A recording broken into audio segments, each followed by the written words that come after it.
புதிய துவக்கம். பிரியமானவர்களே, வாழ்த்துக்கள். தோல்வியில் இருக்கிற என் நிலை எப்பொழுதும் முன்னேற்றம் அடையும் என்று அங்கலாய்த்து கொண்டிருக்கிற உங்களுக்காகவே இன்றைய நல்வார்த்தை.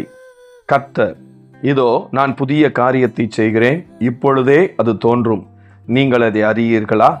நான் வனாந்தரத்திலே வழியையும் அவாந்தர வெளியிலே ஆறுகளையும் உண்டாக்குவேன். ஏசாயா 43:19. ரூத் என்கிற பெண்மணி தனது கணவனை இழந்து தன் தாய், தகப்பன் மற்றும் சொந்த பந்தங்களை விட்டு தனித்து விடப்பட்ட நிலையில் சொந்த ஊரையும் விட்டு வெளியே வந்தாள். மிகுந்த அவமானத்தையும் நெருக்கத்தையும் சந்தித்தாள்.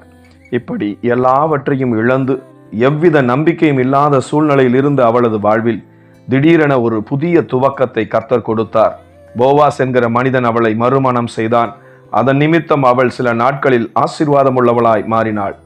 இதை வாசிக்கிற நீங்களும் கூட எல்லாவற்றையும் இழந்து தனித்து நிற்கிறேன், இனி என் வாழ்வில் ஒன்றுமே இல்லை என்ற நிர்கதியான நிலையில் இருக்கிறீர்களோ, இனி என் வாழ்வில் நன்மையாய் நடக்க வாய்ப்பே இல்லை என்கிற எதிர்மறையான சிந்தையோடு இருக்கிறீர்களோ, கவலைப்படாதீர்கள்.